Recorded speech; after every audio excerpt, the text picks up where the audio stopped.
என் பெயர் நித்யா. எனக்கு 20 வயதாகிறது. நான் திருமணமானவள். எனக்கு திருமணமாகி சில நாட்களே ஆகின்றன. எனக்கு திருமணத்தின் போது என்ன சொன்னார்கள் என்றால், என் கணவருக்கு ஒரு சகோதரி இருக்கிறார் என்றும், அவர் உடல்நிலை சரியில்லாமல் எப்போதும் தன் அறைக்குள்ளேயே இருப்பார் என்றும் கூறினார்கள். ஆனால் அந்த சகோதரிக்கு உடல்நிலையை தாண்டி வேறு சிக்கல்களும் இருக்கின்றன என்ற தகவல் எனக்கு திருமணத்திற்கு முன் சொல்லப்படவில்லை.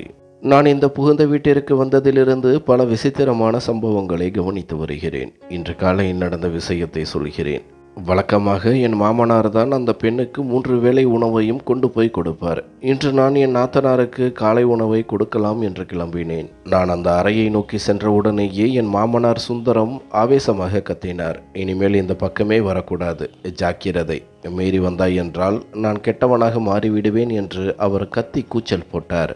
அவருடைய இந்த குரலை கேட்டு என் உடல் நடுங்கி போனது. என் கணவர் கார்த்திக் உடனே எழுந்து தன் தந்தையை அமைதியாக இருக்கும்படி சைகை காட்டினார். நான் பயத்தில் அப்படியே உறைந்து நின்றேன். நான் ஒரு உதவியாகத்தான் செய்ய போனேன். அதற்கு அவர் ஏன் இவ்வளவு கோபப்பட்டார் என்று எனக்கு புரியவில்லை. அவர் திட்டிய விதம் என் இரத்தத்தையே உறைய வைத்தது. என் கண்கள் கலங்கின. என் தாய் வீட்டில் இதுவரை என்னை யாரும் இப்படி சத்தம் போட்டு மிரட்டியது இல்லை. அதனால் நான் எதுவும் பேசாமல் மௌனமாக சமையல் அறைக்குள் சென்று விட்டேன். அவர் என் மாமனார், என் தந்தைக்கு சமமானவர். திருமணமாகி சில நாட்களே ஆவதால் நான் ஒவ்வொரு அடியையும் யோசித்துதான் வைக்க வேண்டியிருந்தது. ஆனால் சமையல் அறைக்கு வந்த பிறகும் என் இதயம் பயத்தில் துடித்து கொண்டே இருந்தது. எனக்கு என்ன நடக்கிறது என்றே புரியவில்லை. சிறிது நேரத்தில் கார்த்திக் சமையல் அறைக்கு வந்தார். என்னை அணைத்தபடி, என்ன ஆச்சு செல்லம், ஏன் இப்படி இங்கு வந்து நிற்கிறாய் என்று கேட்டார். என் கண்களில் தேங்கி நின்ற கண்ணீரை நான் அப்படியே பின்னுக்கு தள்ளினேன். ஒன்றுமில்லை, நான் நன்றாக இருக்கிறேன் என்று தலையை அசைத்தேன். ஆனால் என் குரல் நான் அழுது கொண்டிருப்பதை அவருக்கு காட்டி கொடுத்து விட்டது. அவர் என்னை தன் பக்கம் திருப்பி, அப்பா உன்னிடம் தவறாக நடந்து கொண்டார் என்று எனக்கு தெரியும். அவர் சார்பாக நான் மன்னிப்பு கேட்டுக்கொள்கிறேன். உண்மையில் அவருக்கு அக்கா மேல் பாசம் அதிகம். அக்காவின் எல்லா வேலைகளையும் அவரே தன் கையால் செய்ய வேண்டும் என்று நினைப்பார். யாராவது அந்த இடத்தை எடுக்க முயன்றால் அவருக்கு கோபம் வந்துவிடும் என்றார். நான் அமைதியாக இருந்தேன். நான் என்ன சொல்ல முடியும்? தலையை மட்டும் குனிந்து கொண்டேன். திருமணமாகி 1 மாதமாகியும் நான் என் நாத்தனாரின் முகத்தை கூட இன்னும் பார்த்ததில்லை. அதனால் இப்போது எனக்குள் ஒரு பேரார்வம் எழுந்தது. கார்த்திக் சிறிது நேரம் பேசிவிட்டு என் மூடை சரி செய்துவிட்டு வேலைக்கு கிளம்பி போனார். நானும் சமையலறை வேலைகளை பார்க்க தொடங்கினேன். சிறிது நேரமே கடந்திருக்கும். திடீரென ஒரு பெண்ணின் அலறல் சத்தம் எனக்கு கேட்டது. நான் உடனே என் கைகளை கழுவிவிட்டு வெளியே ஓடி வந்தேன். அந்த சத்தம் என் நாத்தனாரின் அறையிலிருந்து தான் வந்து கொண்டிருந்தது.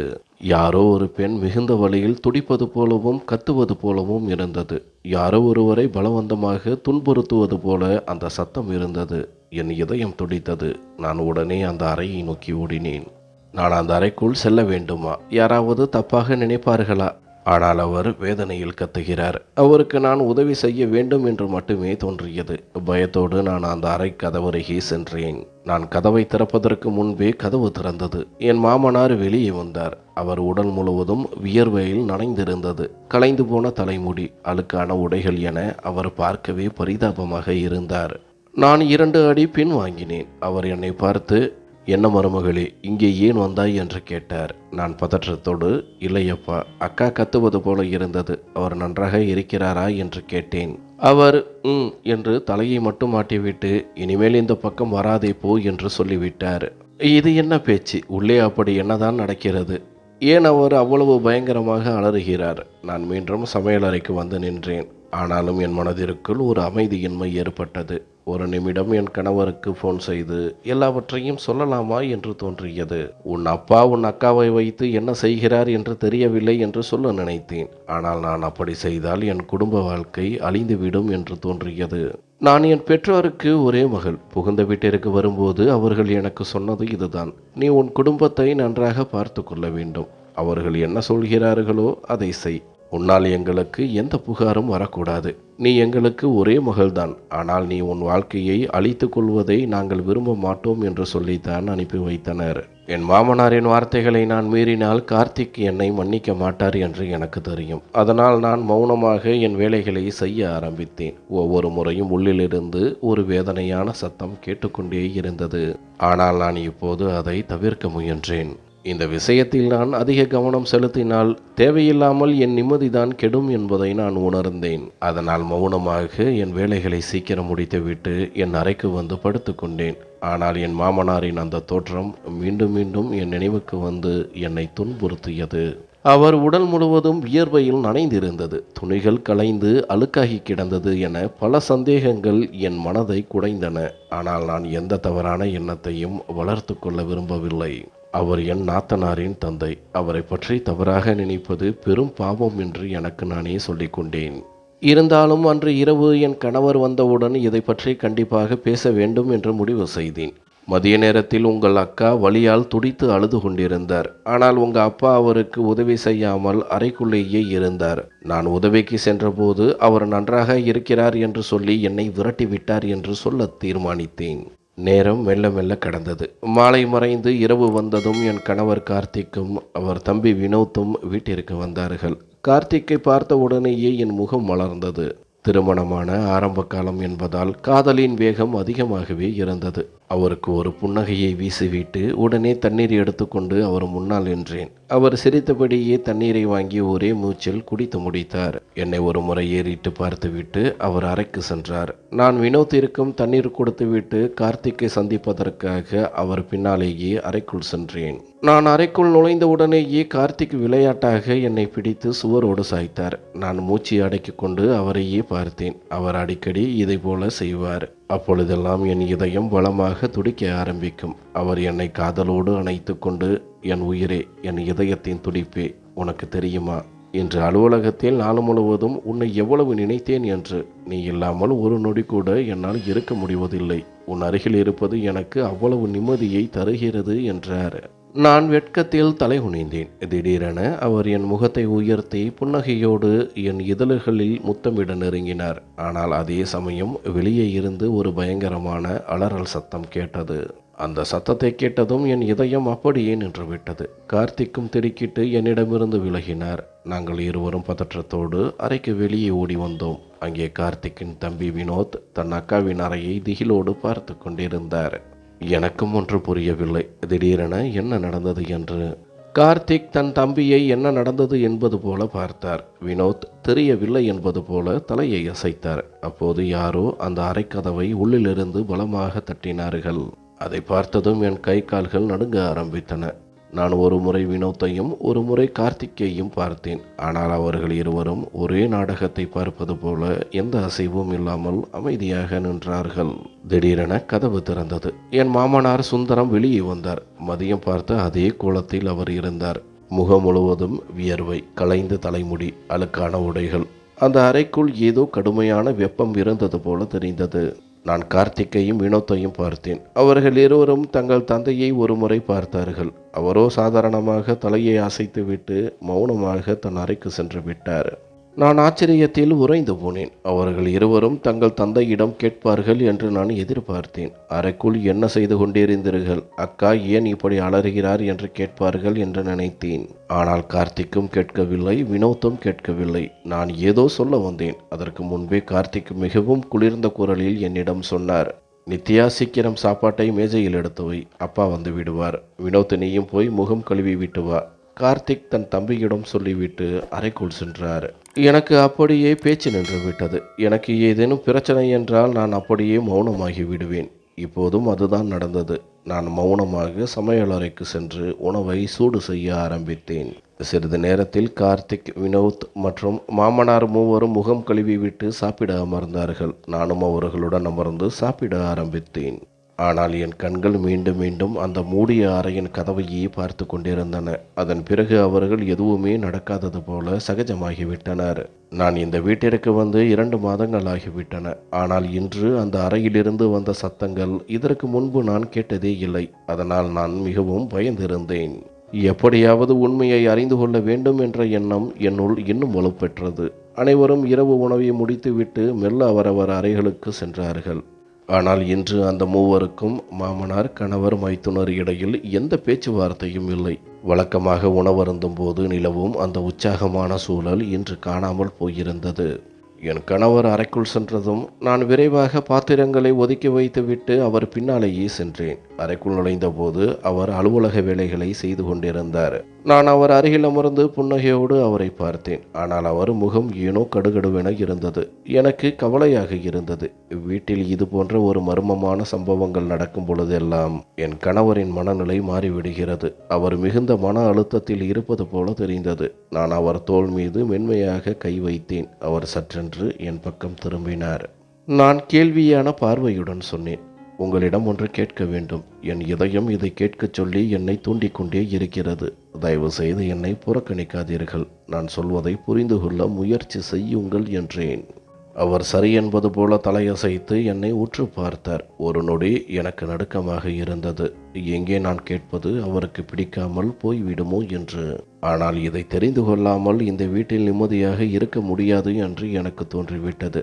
உங்களுக்கு இது கோபத்தை ஏற்படுத்தலாம். ஏற்கனவே இதை பற்றி பேச வேண்டாம் என்று சொல்லி இருக்கிறீர்கள். இருந்தாலும் ஒரு முறை என் பேச்சு கேளுங்கள். நீங்கள் இல்லாத நேரத்தில் உங்கள் அக்காவின் உடல்நிலை மிகவும் மோசமடைகிறது. அவர் அலறுகிறார். ஆனால் உங்கள் அப்பா அதை கண்டுகொள்வதே இல்லை. நான் உதவி செய்ய அறைக்குள் போக முயன்றால் என்னை வரக்கூடாது என தடுக்கிறார். அவர் அந்த அறையிலிருந்து வெளியே வரும்போது முகம் முழுவதும் வியர்த்து குட்டுகிறது. உடைகள் களைந்து தலைமுடி களைந்து அலங்கோலமாக இருக்கிறார். இதெல்லாம் என்ன? உங்கள் அக்காவிற்கு அவர் என்ன செய்கிறார்? எனக்கு சொல்ல விருப்பமில்லைதான். இருந்தாலும் ஏதோ தவறு நடப்பதாக என் மனதிற்கு தோன்றுகிறது. ஒருவேளை அப்பா உங்கள் அக்காவுடன்... நான் சொல்லி முடிப்பதற்கு முன்பே கார்த்திக் என் கன்னத்தில் ஓங்கி ஒரு அறை விட்டார். அந்த தாக்குதல் அவ்வளவு பலமாக இருந்தது. நான் அப்படியே நிலை தடுமாறி படுக்கையில் விழுந்தேன். அவர் என் தலைமுடியை பற்றி இழுத்து கோபத்தில் கத்தினார். எவ்வளவு தைரியம் உனக்கு? என் அப்பாவையும் என் அக்காவையும் பற்றி இவ்வளவு கேவலமாக பேச உனக்கு எப்படி மனது வந்தது? உன்னை நீ என்னவென்று நினைத்து கொண்டிருக்கின்றாய்? உனக்கெல்லாம் வெட்கமே இல்லையா? பயத்தில் என் உடல் நடுங்கத் தொடங்கியது. என் கணவர் என் மீது கை வைப்பார் என்று நான் கனவிலும் நினைக்கவில்லை. இன்று வரை என் பெற்றோர் கூட என்னை அடித்ததில்லை. ஆனால் திருமணமான 2 மாதத்திலேயே கார்த்திக் என்னை அடித்து விட்டார். நான் அதிர்ச்சியில் விழிபிதுங்க அவரை பார்த்தேன். நான் ஏதோ சொல்வதற்கு முன்பே அவர் ஆவேசமாக அறையை விட்டு வெளியேறினார்.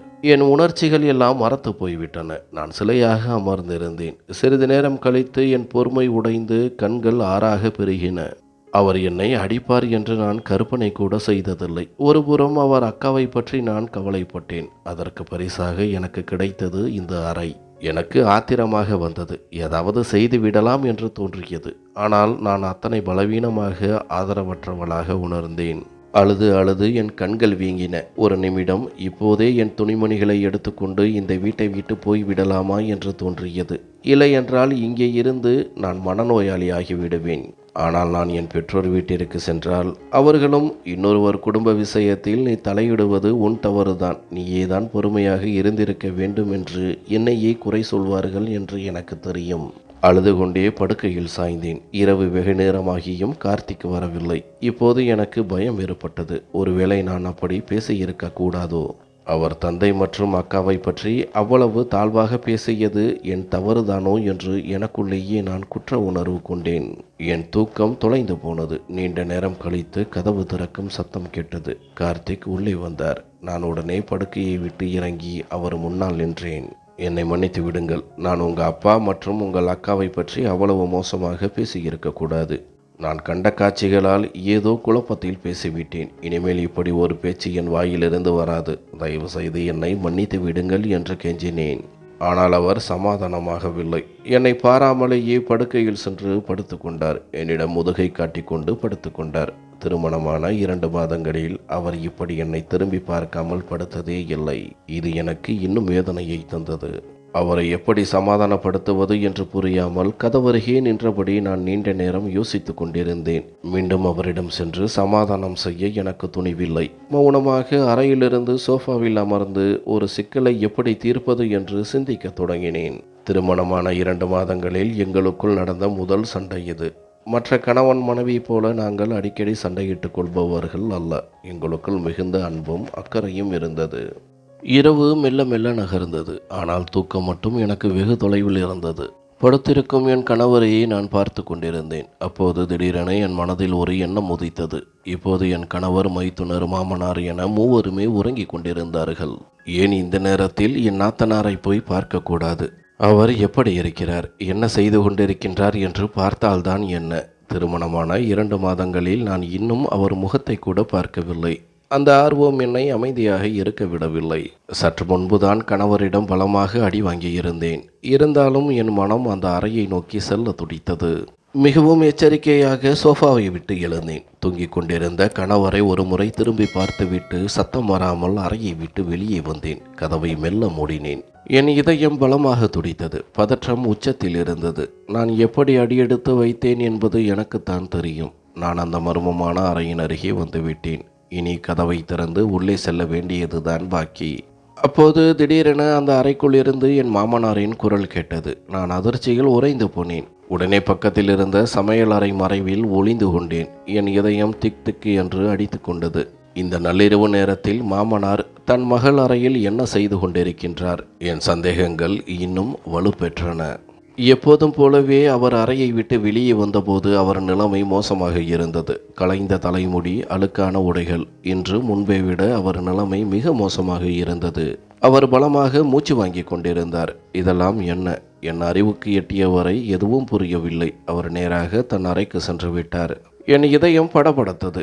இப்போது நான் உள்ளே சென்று பார்க்கலாமா என்று என் மனதிற்குள் ஒரு கேள்வி எழுந்தது. இவ்வளவு தூரம் ஆபத்தை தாண்டி வெளியே வந்து விட்டோம். ஒரு முறை உள்ளே சென்று பார்த்துவிட வேண்டியதுதான் என்று முடிவு செய்தேன். நான் அந்த அறைக்கதவு அருகே வந்தேன். கதவின் பிடியை திருகி உள்ளே செல்ல முயன்றேன். ஆனால் நான் உள்ளே நுழைவதற்கு முன்பே என் கணவர் கார்த்திக் தன் அறையை விட்டு வெளியே வந்து விட்டார். அவர் கத்திய கத்தலில் என் மொத்த உடலும் நடுங்கியது. நான் அவர் பக்கம் திரும்பினேன். அவர் கோபத்தின் உச்சியில் இருந்தார். கண்கள் சிவந்து நெருப்பு பிளம்பாய் எரிந்தன. எனக்கு என்ன செய்வது என்றே தெரியவில்லை. அவர் மின்னல் வேகத்தில் என் அருகே வந்து என் கன்னத்தில் ஓங்கி ஒரு அறை விட்டார். மரியாதையாக சொன்னால் உனக்கு புரியாது என்று நினைக்கின்றேன். அங்கே போகாத என்று அன்புடன் சொல்லியும் உனக்கு எவ்வளவு தைரியம் இருந்தால் மீண்டும் அந்த அறையை நெருங்குவாய் என்று அவர் கத்தினார். அவர் குரல் வீடு முழுவதும் எதிரொலித்தது. சத்தம் கேட்டு என் மைத்துனர் வினோத்தும் மாமனார் சுந்தரமும் தங்கள் அறைகளை விட்டு வெளியே வந்து அமைதியாக ஒரு வேடிக்கையை பார்ப்பது போல நின்றார்கள். நான் அழுது கொண்டே என் கணவரிடம் சொன்னேன், கார்த்திக், இதோ இப்போதுதான் உங்கள் தந்தை இந்த அறையிலிருந்து வெளியே வந்தார். அவர் நிலைமை மிகவும் மோசமாக இருந்தது. ஒரு முறை உங்கள் அக்காவின் நிலைமையை போய் பாருங்கள். ஏன் இவ்வளவு இரக்கமற்றவராக இருக்கிறீர்கள்? உங்கள் அக்காவின் வேதனை உங்கள் கண்ணுக்கு தெரியவில்லையா? தயவு செய்து எதையாவது செய்யுங்கள். உங்கள் அக்கா இப்போது பாதுகாப்பாக இல்லை என்று கத்தினேன். அவரை எப்படியாவது புரிய வைக்க வேண்டும் என்று நான் போராடினேன். ஆனால் அவர் என் கையை பலமாக பிடித்து இழுத்து அறைக்குள் கொண்டு சென்றார். என்னை மெத்தையில் தூக்கி எறிந்துவிட்டு ஆவேசமாக சொன்னார், நித்யா, நான் உனக்கு கடைசி முறையாக சொல்கிறேன், ஒழுங்காக நடந்து கொள். இல்லையென்றால் உன்னை என்னுடன் வைத்திருக்க மாட்டேன். உன்னை விவாகரத்து செய்து இந்த வீட்டை விட்டு துரத்தி விடுவேன். இந்த உலகத்தில் பெண்களுக்கு பஞ்சமில்லை. உன்னை போல இன்னொருத்தி எனக்கு கிடைப்பாள். அதனால் உன்னை நீயே கட்டுப்படுத்திக்கொள். அவர் சொன்னதை கேட்டு நான் திகைத்து போனேன். இதுவரை அவர் என்னை 2 முறை அடித்து விட்டார். அப்பொழுதெல்லாம் நான் ஒரு வார்த்தை கூட பேசவில்லை. ஆனால் இப்போது அவர் கொடுத்த விவாகரத்து மிரட்டல் என் சுயநினைவையே பறித்தது. அப்படி அந்த அறைக்குள் என்னதான் இருக்கிறது? ஏன் இவர்கள் என்னை உள்ளே விட மறுக்கிறார்கள்? எனக்கும் பல கேள்விகள் இருந்தன. ஆனால் இப்போதைக்கு நான் மௌனமாகிவிட்டேன். என் குடும்ப வாழ்க்கை பாழாகிவிடக்கூடாது என்பதில் நான் உறுதியாக இருந்தேன். எந்த காலத்திலும் என் பெற்றோரின் கௌரவத்திற்கு இழுக்கு வந்துவிடக்கூடாது என்று நான் நினைத்தேன். அந்த இரவு எனக்கு மிகுந்த வேதனையை தந்தது. என் கணவர் என் முகத்தில் அறைந்த அந்த தழும்புகள் எனக்கு ஒவ்வொரு நொடியையும் வலியை நினைவுபடுத்தின. இப்போது என் மாமனார் மீது எனக்கு கடுமையான வெறுப்பு உண்டானது. நான் இந்த வீட்டிற்கு வந்த முதல் நாளிலிருந்தே என் மாமனாரை தந்தையாக மதித்து அவருக்கு பணிவிடை செய்ய வேண்டும் என்று நினைத்தேன். மாமியார் இல்லாத அந்த வீட்டில் அவருக்கு ஒரு மகளாக இருந்து அவரை பார்த்து கொண்டால் அவர் என்னை மிகவும் நேசிப்பார் என்று நம்பினேன். ஆனால் என் மாமனார் இவ்வளவு தரம் தாழ்ந்தவராக இருப்பார் என்று நான் எதிர்பார்க்கவில்லை. அவர் தன் மகளையே சிறை வைத்திருக்கிறார் என்று எனக்கு தோன்றியது. இனி அவர் முகத்தில் கூட விழிப்பதில்லை என்று நான் சபதம் செய்தேன். அதிகாலையிலேயே என் கண்கள் விழித்து கொண்டன. திரும்பி பார்த்தபோது என் கணவர் கார்த்திக் அறையில் இல்லை. நான் திகைத்து போனேன். அவர் வழக்கமாக காலையில் தாமதமாகத்தான் எழுவார். இந்த நேரத்தில் எங்கே சென்றிருப்பார்? நான் விரைவாக முகம் கழுவி விட்டு உடை மாற்றிக்கொண்டேன். காலை உணவை தயாரிக்கலாம் என்று அறையை விட்டு வெளியே வந்தேன். அப்போது என் மாமனாரின் அறையிலிருந்து கார்த்திக் வெளியே வருவதை பார்த்தேன். அவர் தன் தந்தையிடம் கேள்வி கேட்க சென்றாரா அல்லது சமாதானம் செய்ய சென்றாரா? ஆனால் அவர் முகத்தில் ஒரு புன்னகை இருந்தது. அந்த புன்னகை எனக்கு பல விஷயங்களை புரிய வைத்தது. என்ன இது? அப்பா, தம்பி, கணவன் என அனைவரும் ஒரே குட்டையில் ஊறிய மட்டைகளா? என் நாத்தனார் பாவம், அவர் எவ்வளவு காலமாக இதையெல்லாம் சகித்து கொண்டிருக்கின்றார் என்று நினைக்கும்போது என் இதயம் அழுதது. என் கணவர் மீதும் எனக்கு இப்போது அருவருப்பு உண்டானது. இருந்தாலும் நான் அமைதியாக சமையலறைக்கு சென்று வேலைகளை பார்த்தேன். சிறிது நேரத்தில் கார்த்திக் சமையலறைக்கு வந்து, நித்யா, அறைக்கு வா, உன்னிடம் ஒரு முக்கியமான விஷயம் பேச வேண்டும் என்றார். அவர் குரல் கேட்டதும் நான் திரும்பினேன். ஆனால் அவர் அங்கே நிற்கவில்லை, அறைக்குள் சென்று விட்டார். நான் அடுப்பை அணைத்துவிட்டு அவர் பின்னாலேயே அறைக்கு சென்றேன். அன்று ஞாயிற்றுக்கிழமை என்பதால் அனைவரும் வீட்டிலேயே இருந்தனர். அதனால் உணவுக்கு தாமதமானாலும் பெரிய சிக்கல் ஏதுமில்லை. நான் அறைக்குள் சென்றபோது அவர் சோஃபாவில் மௌனமாக அமர்ந்திருந்தார். என்னை தன் அருகில் அமரும்படி சைகை காட்டினார். நான் மிகுந்த மரியாதையுடன் அவர் அருகில் அமர்ந்தேன். அதே சமயம் அவர் மீது ஒரு பயமும் இருந்தது. எங்கே மீண்டும் சண்டையிடுவாரோ என்று. ஆனால் அவர் அமைதியாக இருந்தார். அந்த அமைதி புயலுக்கு முந்தைய அமைதியாக இருக்குமோ என்று நான் அஞ்சினேன். சிறிது நேரம் கழித்து கார்த்திக் என்னை பார்த்து பேசினார். நித்யா, நேற்று இரவு நான் நடந்து கொண்ட விதம் உனக்கு வேதனையை தந்திருக்கும் என்று எனக்கு தெரியும். உன் பெற்றோர் உன்னை மிகவும் நேசிக்கிறார்கள். உன்னை அவர்கள் ஒருபோதும் அடித்ததில்லை என்பதையும் நான் அறிவேன். ஆனால் நீ என்னை அப்படி செய்ய தூண்டிவிட்டாய். என் தந்தை என் அக்காவை மிகவும் அக்கறையோடு பார்த்து கொள்கிறார். அதனால்தான் அவர் அப்படி தெரிகிறார். அவர் தொடர்ந்தார். இனிமேல் இப்படிப்பட்ட எண்ணங்களை உன் மனதில் வளர்த்து கொள்ளாதே. நீ என் தந்தை மற்றும் அக்காவை பற்றி அவ்வளவு கேவலமாக பேசிய போது என்னால் கோபத்தை கட்டுப்படுத்த முடியவில்லை. அதனால்தான் நான் என் சுய நினைவை இழந்து உன்னை அடித்து விட்டேன். இரண்டாவது முறையும் நீ அதே தவறைத்தான் செய்தாய். அப்பாவுக்கு யாராவது அக்கா அறைக்கு வருவது பிடிக்காது என்று நான் பலமுறை சொல்லியிருக்கிறேன். ஆனாலும் நீ கேட்கவில்லை.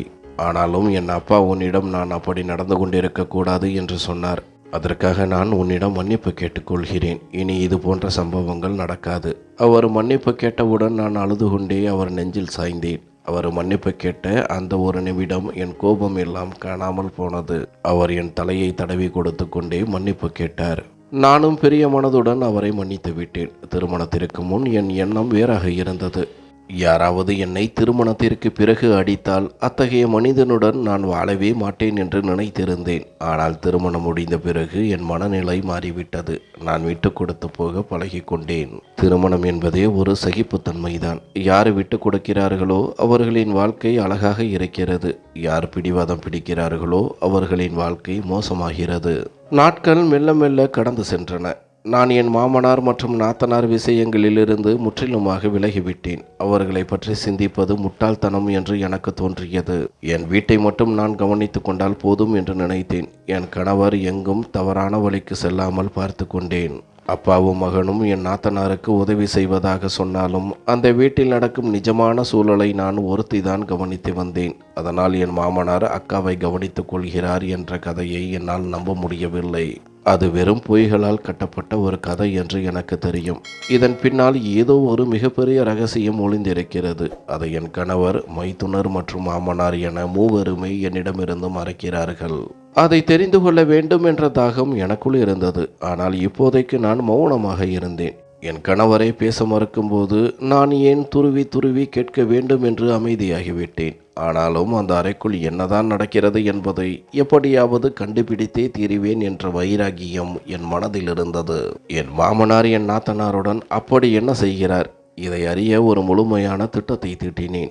மதிய நேரத்திற்கு சற்று முன்பாகவே என் வேலைகளை அனைத்தையும் முடித்துவிட்டு ரகசியமாக என் நாத்தனார் அறைக்குள் சென்று ஒளிந்து கொள்ள வேண்டும் என்று முடிவு செய்தேன். என் மாமனார் அவருக்கு உணவு கொடுக்க வரும்போது அவர் என்ன செய்கிறார் என்ற ரகசியத்தை எப்படியாவது கண்டுபிடித்தே தீர வேண்டும் என்று எனக்குள்ளேயே சொல்லிக்கொண்டேன்.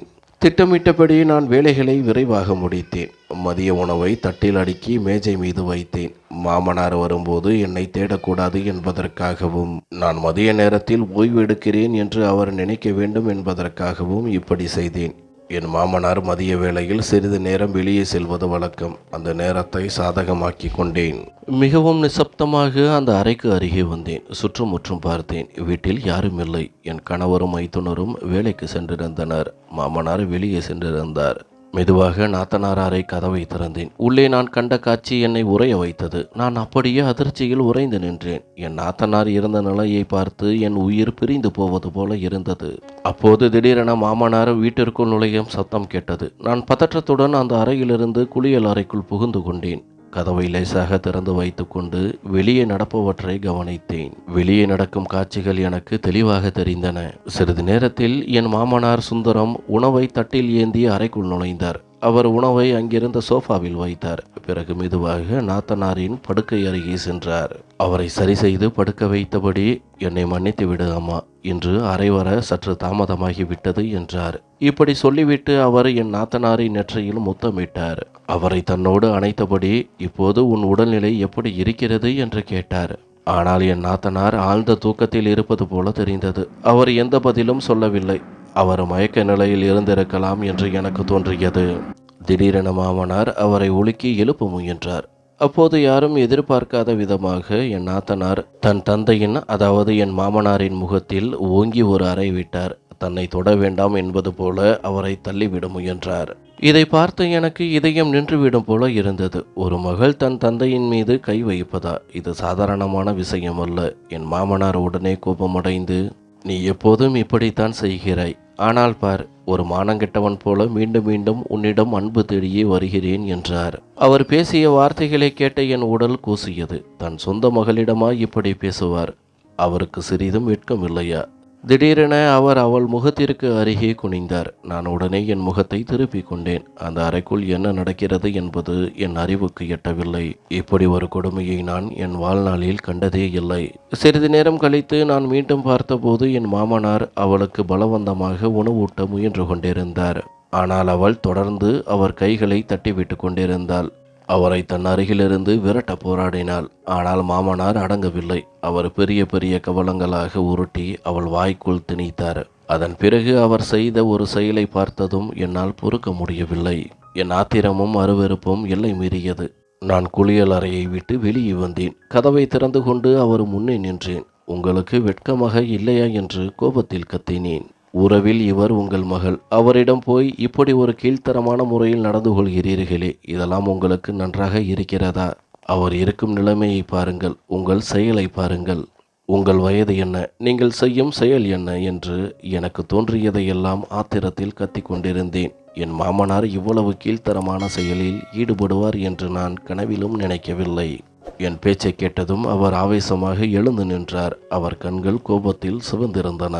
என்னை உற்று பார்த்தபடி, என் விஷயத்தில் தலையிடாதே என்று என் மகன் உனக்கு எத்தனை முறை எச்சரித்திருப்பான். ஆனால் உனக்கு சொன்னால் புரியாது போலிருக்கிறது. நான் எப்படிப்பட்ட மாமனார் என்று இன்று உனக்கு காட்டுகிறேன் பார் என்று சொல்லிக்கொண்டே அவர் என்னை நோக்கி பாய்ந்தார். நான் பயத்தில் அலறிக்கொண்டு என் அறைக்குள் ஓடிப்போய் கதவை பூட்டிக் கொண்டேன்.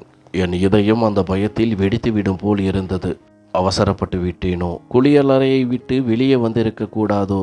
இன்னும் சற்று பொறுமையாக இருந்திருக்கலாமோ என்று பல எண்ணங்கள் ஓடின. சிறிது நேரத்தில் என் அறைக்கதவு பலமாக தட்டப்பட்டது. மாமனார் வெளியிலிருந்து என்னை கதவை திறக்கும்படி கத்தினார். ஆனால் நான் பயத்தில் ஒரு மூலைக்குள் முடங்கி கிடந்தேன். இப்போது வெளியே சென்றால் அவர் என்னை கண்டிப்பாக மன்னிக்க மாட்டார். ஏதேனும் விபரீதம் நடந்துவிடும் என்று எனக்கு புரிந்தது. வெகு நேரம் கதவை தட்டிவிட்டு அவராகவே அங்கிருந்து சென்று விட்டார். சிறிது நேரம் கழித்து மீண்டும் கதவு தட்டப்பட்டது. இப்போது வெளியே நின்றது என் கணவர் கார்த்திக். இப்போது கதவை திறக்கலாமா என்று யோசித்தேன். என் இதயம், திறந்து விடு, உன் கணவரிடம் உன் மாமனார் செய்யும் அசிங்கத்தை சொல்லு என்று கூவியது. நான் உடனே கதவை திறந்தேன். அங்கே கார்த்திக்குடன் அவர் தம்பி வினோத்தும் நின்றிருந்தார். அவர்கள் இருவரின் முகத்தை பார்க்கும்போதே தெரிந்தது, அவர்கள் தந்தை நடந்த அனைத்து விஷயங்களையும் அவர்களிடம் சொல்லிவிட்டார் என்று. அவர்கள் இருவரும் அமைதியாக வந்து சோஃபாவில் அமர்ந்தார்கள். நான் பதற்றத்துடன் கார்த்திக்கிடம் கேட்டேன், உங்களுக்கு தெரியுமா உங்கள் அப்பா உங்கள் அக்காவிடம் எப்படி நடந்து கொள்கிறார் என்று. நான் மேலும் ஏதோ சொல்ல வந்தேன். ஆனால் அதற்குள் வினோத் குறுக்கிட்டு பேசினான். அவர் எங்கள் சகோதரி அல்ல, அவர் எங்கள் சித்தி, அதாவது சின்னம்மா, அதாவது எங்கள் தந்தையின் இரண்டாவது மனைவி. அவரை நாங்கள் உலகிற்கு அடையாளம் காட்டவில்லை. அவருக்கு மனநிலை சரியில்லை. நீங்கள் ஏன் தேவையற்ற விஷயங்களில் தலையிட்டு இவ்வளவு தூரம் வரை வருகிறீர்கள்? உங்களுக்கு இந்த வீட்டில் நல்ல வாழ்க்கை கொடுக்கப்படுகிறது, அன்பு மரியாதையும் கிடைக்கிறது, மூத்த மருமகள் என்ற மதிப்பும் இருக்கிறது. அப்படி இருக்க வீட்டின் அந்தரங்க விஷயங்களில் தலையிட வேண்டிய அவசியம் உங்களுக்கு என்ன வந்தது? வினோத் சொன்னதை கேட்டதும் அதிர்ச்சியில் உறைந்து போனேன். எனக்கு ஒரு நாத்தனார் இருக்கிறார். அவர் உடல்நிலை சரியில்லாமல் இருக்கிறார் என்று தானே சொன்னார்கள். இப்போது எப்படி அவர் சித்தியாக முடியும்? பிறகு கார்த்திக் சொன்ன உண்மைகளை கேட்டபோது நான் மிகுந்த வெட்கத்திற்கும் வேதனைக்கும் உள்ளானேன். என் எண்ணத்தை நினைத்து எனக்கே கோபம் வந்தது. கார்த்திக் சொன்னார், எனக்கு ஒரு தங்கை இருந்தால். அவள் உடல்நிலை சரியில்லாமல் இறந்து போனாள். அந்த துக்கத்தில் என் அம்மாவும் எங்களை விட்டு பிரிந்தார். அதன் பிறகுதான் அப்பா இரண்டாவது திருமணம் செய்து கொண்டார். நானும் வினோத்தும் இந்த திருமணத்தில் விருப்பமில்லாமல் இருந்தோம். அந்த பெண்ணை அம்மாவாக ஏற்க மறுத்தோம். ஆனால் அப்பாவுக்கு இந்த வீட்டை தவிர வேறு புகலிடமில்லை. அதனால் தன் மனைவி எப்போதும் ஒரு அறைக்குள்ளேயே இருப்பாள் என்று அப்பா எங்களுக்கு வாக்குறுதி அளித்தார். அவர் தொடர்ந்தார். அப்பா அவரை தன் வீட்டிலிருந்து அழைத்து வரும்போது ஒரு பயங்கரமான விபத்து ஏற்பட்டது. அதில் அவர் தன் மனநிலையை இழந்தார். அவருக்கு பைத்தியம் பிடித்து விட்டது. ஊர் சிரிக்கும் என்று பயந்து நாங்கள் அவரை வெளியே காட்டாமல் அறைக்குள்ளேயே வைத்திருந்தோம். அவருக்கு கோபம் வந்தால் எதிரில் இருப்பவர்கள் தலையை கூட உடைத்து விடுவார் என்று மருத்துவர்கள் எச்சரித்திருந்தார்கள். அதனால்தான் அப்பா அவருக்கு மருந்து கொடுக்க செல்லும் போதோ அல்லது கணவனாக பார்க்க செல்லும் போதோ அவர் கத்தி ஆர்ப்பாட்டம் செய்கிறார். அப்பா உடல் முழுக்க வியர்த்து கலைந்து வெளியே வருவதற்கு இதுதான் காரணம். அவர் அந்த அறைக்குள் ஒரு நோயாளி மனைவியை போராடி பராமரித்து கொண்டிருக்கின்றார். அவர் எங்கள் சகோதரி அல்ல, எங்கள் சித்தி. கார்த்திக் இதை சொன்னபோதுதான் எனக்கு எல்லாம் புரிந்தது. நான் முதலில் அந்த அறைக்குள் நுழைந்தபோது அங்கே ஒரு வயதான பெண்மணி படுக்கையில் கிடப்பதை பார்த்து ஏன் திகைத்தேன் என்பதும் இப்போது விளங்கியது. உண்மை தெரிந்ததும் என் மனபாரம் குறைந்து நிம்மதியடைந்தது. என் கணவனிடமும் மாமனாரிடமும் என் தவறான எண்ணத்திற்காக மன்னிப்பு கேட்டேன். ஒரு தந்தையும் மகனையும் பற்றி எவ்வளவு கேவலமாக நினைத்து விட்டேன் என்று நினைத்து வருந்தினேன்.